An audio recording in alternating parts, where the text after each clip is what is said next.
Hi everyone, എല്ലാവർക്കും trading inspire ഗ്രൂപ്പിൻ്റെ മറ്റൊരു വീഡിയോയിലേക്ക് സ്വാഗതം.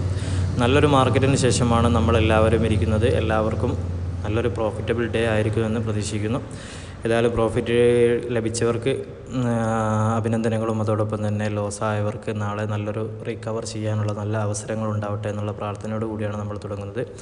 നമ്മൾ ക്യാപ്ഷനിൽ കൊടുത്തതുപോലെ ഒരു യുദ്ധം വരാനുള്ള ചാൻസ് ഉണ്ടോ എന്നുള്ളതാണ് നമ്മൾ കൊടുത്തത്. കാരണം ഇറാനെതിരെ സംസാരിച്ചിട്ടുണ്ട്. പ്രത്യേകിച്ചും ഇറാനെതിരെയുള്ള ഏതൊരു ആക്രമണ ഭീഷണികളും തന്നെ നമ്മുടെ ക്രൂഡ് ഓയിലിനെയും അന്താരാഷ്ട്ര വിപണിയെയൊക്കെ തന്നെ ബാധിക്കുന്നതാണ്. കാരണം അന്താരാഷ്ട്ര തലത്തിൽ ഏറ്റവും കൂടുതൽ ഓയിൽ ഉൽപ്പാദന രംഗത്തുള്ള ഒരു രാജ്യമാണ് ഇറാൻ എന്ന് പറയുന്നത്. അപ്പോൾ അതിൻ്റെ ആണവ കേന്ദ്രങ്ങളൊക്കെ തകർക്കുമെന്ന രീതിയിലുള്ള പ്രസ്താവനകളാണ് ഇന്ന് നമ്മുടെ ഇസ്രായേൽ പ്രധാനമന്ത്രിയുടെ ഭാഗത്തു നിന്നുണ്ടായത്. അത് എന്താക്കും, മാർക്കറ്റിനെ പ്രതികൂലമായിട്ട് ബാധിക്കാനുള്ള ഒരു ചാൻസ് ഉണ്ട്. അപ്പം അതും നമ്മൾ കണക്കിലെടുക്കേണ്ടതാണ്. ഇതാണ് ഇന്ന് നെതന്യാഹു നടത്തിയ പ്രസ്താവനയാണ്. Netanyahu says Israel and US are determined to thwart Iran എന്ന് പറഞ്ഞിട്ടുണ്ട്. അപ്പം എന്താണ് അതിൻ്റെ ഭാവി എന്നെങ്കിലും അറിയൂട.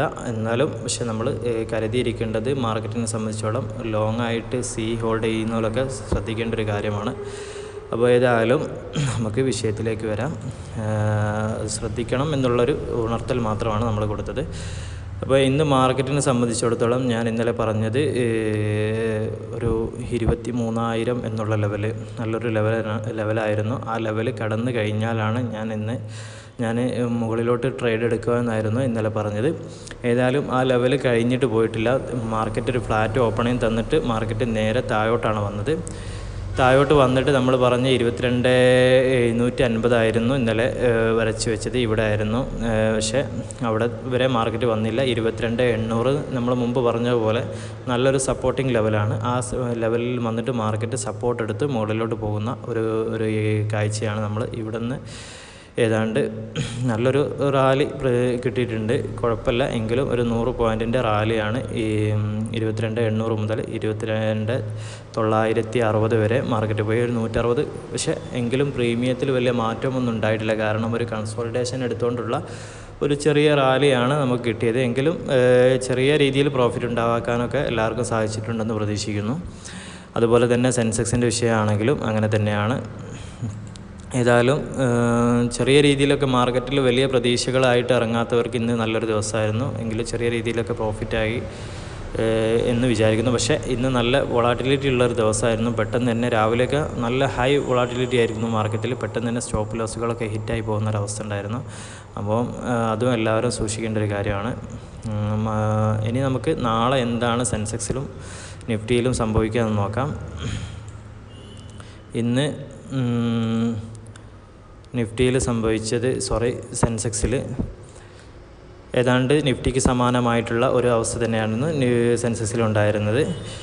ഒരു നല്ലൊരു റാലി 75,600 മുതൽ 75,550 മുതൽ 76,000 വരെ ഒരു 500 പോയിൻറ്റിൻ്റെ ഒരു റാലി നല്ലോണം മാർക്കറ്റിൽ കിട്ടിയിട്ടുണ്ട്. അതിൽ എങ്കിലും ഞാൻ പറഞ്ഞതുപോലെ തന്നെ പ്രീമിയത്തിൽ വലിയ മാറ്റങ്ങളൊന്നും സംഭവിച്ചിട്ടില്ല. ചെറിയ മാറ്റം എടുത്തിട്ട്, പക്ഷേ എങ്കിലും ചെറിയ പ്രോഫിറ്റ് ഉദ്ദേശിച്ചു വന്നവർക്കൊക്കെ നല്ലൊരു മാർക്കറ്റായിരുന്നെന്ന് പറയാം. ഇനി നാളെയുള്ളതിൽ സെൻസെക്സിൽ എങ്ങനെയാണ് നാളെയുള്ള ട്രേഡിങ് നമ്മൾ നോക്കാമെന്ന് പറഞ്ഞാൽ, ഇതിൽ 76,000 എന്നുള്ള സ്ട്രോങ് ലെവൽ 3 പ്രാവശ്യം ഇപ്പോൾ മാർക്കറ്റ് വന്ന് ബ്രേക്ക് ചെയ്യാൻ ശ്രമിച്ചു. പക്ഷേ 3 പ്രാവശ്യവും ഫെയിലായതായിട്ട് കാണുന്നുണ്ട്. ഇതിൻ്റെ മുകളിലോട്ട് പോയാൽ മാത്രമേ നമ്മളൊരു ബൈ ചെയ്യേണ്ടതുള്ളൂ. 76,000 സെൻസെക്സിൽ 76,000 എന്നുള്ള ഒരു ലെവൽ നാളെ ഒരു ഗ്യാപ്പ് അപ്പ് തന്നുകൊണ്ട് മുകളിലോട്ട് ഒരു 5 മിനിറ്റ് സ്റ്റേബിളായിട്ട് 5-10 മിനിറ്റുള്ള സ്റ്റേബിളായിട്ടുള്ള ഒരു ക്യാൻഡിൽ ഫോം ആയാൽ മാത്രമേ നമ്മൾ മുകളിലോട്ട് ട്രേഡ് എടുക്കേണ്ടതുള്ളൂ. അതും ഇവിടുന്ന് ഏതാണ്ട് 76,225 ആകുമ്പോൾ എടുത്താൽ ഇവിടെ സ്റ്റോപ്പ് ലോസ് വെച്ചിട്ട് തിരിച്ച് വരികയാണ്, സ്റ്റോപ്പ് ലോസ് വെക്കുകയാണ് വേണ്ടത്. അപ്പം ഏതായാലും നാളെ സെൻസെക്സിൽ എങ്ങനെയാണ്, ഇനി നിഫ്റ്റിയിൽ എങ്ങനെയാണ് നാളെ ട്രേഡ് എന്ന് നോക്കാം. നിഫ്റ്റിയിലും സമാനമായ രീതിയിൽ നമ്മൾ പറഞ്ഞ പോലെ 23,000 എന്നുള്ളത് ഒരു ലെവൽ എന്ന് പറഞ്ഞാൽ വളരെ ഒരു മാജിക്കൽ ലെവലാണ്. 23,000 ഭേദിക്കാൻ മാർക്കറ്റ് ശ്രമിച്ചു. പക്ഷേ എങ്ങനെയായിട്ടും ആ ഒരു ശ്രമം ഫെയിലാവുന്ന ഒരു സംഭവമാണ് ഇന്ന് നമ്മൾ മാർക്കറ്റിൽ കണ്ടത്.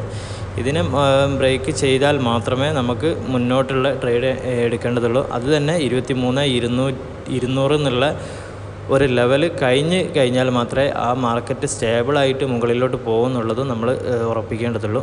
ഏതായാലും നാളത്തെ ട്രേഡിംഗ് അങ്ങനെയാണ്. പിന്നെ നമ്മൾ ആദ്യ ക്യാപ്ഷനിൽ പറഞ്ഞതുപോലെ തന്നെ ഒരു യുദ്ധസമാനമായ സാഹചര്യമുണ്ട്. അപ്പോൾ മാർക്കറ്റിൽ എല്ലാവരും ഇന്നലെ നമ്മൾ പറഞ്ഞിരുന്നു ഫോറിൻ ഇൻവെസ്റ്റേഴ്സ് തിരിച്ചു വരുന്നു. അപ്പോൾ ഇങ്ങനൊരു സാഹചര്യത്തിൽ എത്രത്തോളം ഫോറിൻ ഇൻവെസ്റ്റേഴ്സ് തിരിച്ചു വരാനുള്ള ചാൻസ് വളരെ കുറവാണ്. അപ്പോൾ എല്ലാവരും ഹോൾഡ് ചെയ്യുന്നവരൊക്കെ വളരെ സൂക്ഷ്മതയോടുകൂടി ഹോൾഡ് ചെയ്യുക. കാരണം എന്താണ് പ്രവചിക്കാൻ പറ്റാത്തൊരവസ്ഥയാണ്. ഒരു കൂട്ടത്തോടുള്ള സെൽ ഓഫ് നടക്കാനും ചാൻസ് ഉള്ളതാണ്. അപ്പോൾ നമുക്ക് അവസാനമായിട്ട് നമുക്ക് ഇന്ന് മാർക്കറ്റിൽ സെക്ടർ വൈസ് ആയിട്ട് എന്താണ് സംഭവിച്ചതെന്ന് നമുക്ക് നോക്കാം. സെക്ടർ നോക്കുന്ന നേരം ഫാർമ ആണ് നല്ലൊരു ഇടിവ് രേഖപ്പെടുത്തിയ ഒരു മേഖലയാണ് ഫാർമ. അതുപോലെ തന്നെ സിമൻറ്റും നല്ലൊരു ഇടിവ് രേഖപ്പെടുത്തിയ ഒരു മേഖലയാണ്. അപ്പോൾ ഇതാണെന്ന് മാർക്കറ്റിൽ കാര്യമായിട്ട് ഇടിവ് രേഖപ്പെടുത്തിയത്. പിന്നെ മറ്റുള്ള മാർക്കറ്റുകളൊക്കെ സ്ഥിരത പുലർത്തിയിട്ടുണ്ട്. ഏതായാലും നമുക്ക് നല്ലൊരു നാളെ പ്രതീക്ഷിക്കാം. കാരണം ഓപ്ഷൻ ട്രേഡേഴ്സിനെ സംബന്ധിച്ചിടത്തോളം മാർക്കറ്റ് മുകളിലോട്ടാണെങ്കിലും താഴോട്ടാണെങ്കിലും പ്രശ്നമില്ല. പക്ഷേ സ്റ്റോക്കിൽ ഇൻവെസ്റ്റ് ചെയ്യുന്നവരെ സംബന്ധിച്ചിടത്തോളമാണ് യുദ്ധവും കാര്യങ്ങളൊക്കെ കാര്യമായിട്ട് ബാധിക്കാൻ ചാൻസ് ഉള്ളത്. അപ്പോൾ എല്ലാവരും ശ്രദ്ധിച്ച് മാർക്കറ്റ് കൈകാര്യം ചെയ്യുക. ഇതൊരു എഡ്യൂക്കേഷണൽ പർപ്പസിന് വേണ്ടി മാത്രമുള്ള വീഡിയോ ആണ്. എല്ലാവരും സൂക്ഷിക്കുക. Okay, thank you.